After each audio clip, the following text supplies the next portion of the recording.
Bom dia, estamos aqui novamente, como eu falei para vocês, voltamos para dar uma pincelada, um resumo no segundo módulo do nosso curso de comportamento organizacional. E dentro desse segundo módulo nós veremos a estrutura e o comportamento em organizações públicas.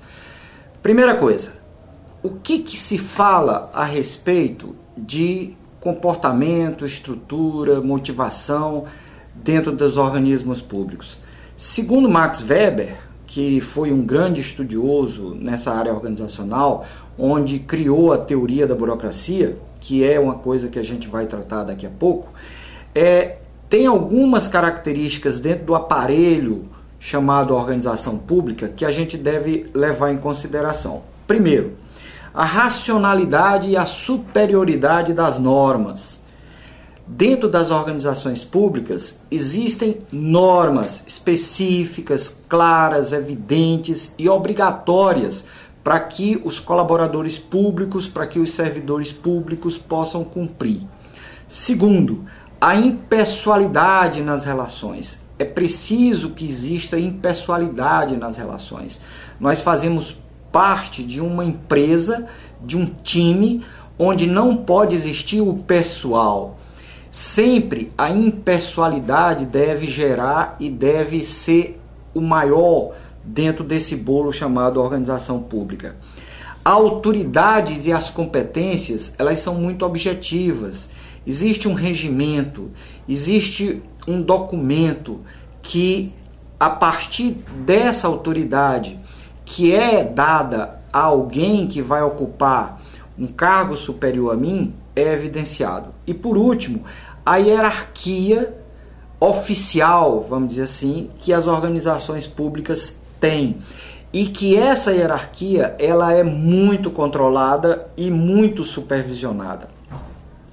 Diante desse esboço que a gente deu, é necessário que a gente especifique, esclareça e explicite algumas características que são características fundamentais evidenciadas no dia a dia das organizações públicas, dentro dessas estruturas. Primeiro, são estruturas muito verticalizadas. São criadas hierarquias, níveis organizacionais, e isso faz com que a empresa se verticalize, o que é contrário às organizações públicas. Desculpa, às organizações privadas. As organizações privadas, hoje em dia, exatamente pela necessidade de se enxugar as planilhas de custo, principalmente, a tendência é a horizontalização, enquanto que, infelizmente, as organizações públicas ainda estão num processo de verticalização, de criação de mais níveis. E criação de mais níveis organizacionais significa, na nossa segunda característica, que é o grau de burocracia. Burocracia, como muita gente cria na cabeça, e isso é preciso desmistificar, burocracia não é erro, burocracia não é coisa ruim para a empresa. Pelo contrário, burocracia é uma coisa boa, porque burocracia é sinônimo de controle, supervisão. Agora, claro, tudo que é demais é prejudicial. E, infelizmente, nas organizações públicas, pela sua verticalização, a tendência é criar muita burocracia. E aí sim, o excesso de burocracia é uma coisa negativa para as organizações, não somente públicas, mas também organizações privadas.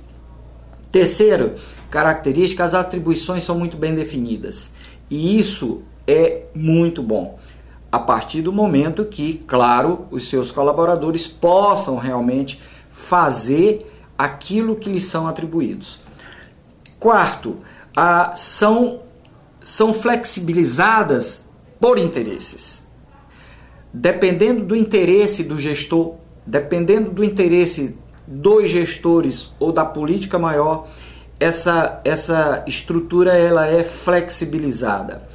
Há uma baixa tecnologia de suporte, o que é ruim para que as funções possam ser realizadas dignamente e dentro das atribuições que são evidenciadas.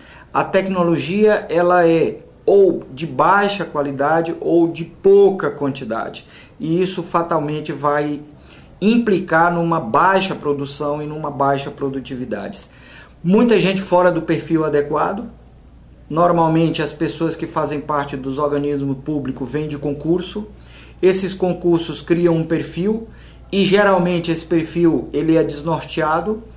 As pessoas passam a ser colocadas em cargos que não tem muito a ver com o perfil adequado dela. E aí ela passa a desempenhar de forma desmotivada ou até mesmo inadequada aquele cargo ou função que ela exerce. E pouca interdependência. Uma empresa ela tem que ter muita interdependência. As pessoas têm que estar integradas, têm que estar em harmonia dentro dos diversos setores, de diversas atribuições que elas têm. Os setores não podem estar desintegrados. Por quê? Porque o objetivo da empresa, o resultado da empresa, o produto ou serviço que ela entrega é o somatório de esforços e não a dependência de esforços. Então essa característica ela é fundamental dentro das organizações públicas. Em decorrência desses postulados, várias coisas são vistas dentro da organização, dentro da estrutura. Primeiro, as pessoas se tornam ou se veem pessoalmente livres, quando na realidade, como elas devem ser integradas, elas não podem ser totalmente livres. Elas são nomeadas, existe uma nomeação para cada cargo. Isso às vezes é bom, às vezes é ruim. O lado bom é porque existe a formalidade da coisa. O lado ruim é que geralmente essa formalidade ela cresce os olhos perante os que não têm aquele cargo e cresce os olhos perante aquele que tem um cargo, que as pessoas podem passar a vê-lo como um superior inatingível e ele passa a ver o subordinado como altamente atingível. Isso pode ser um veneno para a produção final das pessoas. A qualificação pessoal muitas vezes acomoda, e isso é ruim para a organização, porque as perspectivas de carreira ou tendem a se acomodar ou não tem espaço, elas são bloqueadas pelo plano de cargos e carreiras e remuneração da organização, e isso passa a ser um efeito desmotivador para o comportamento das pessoas.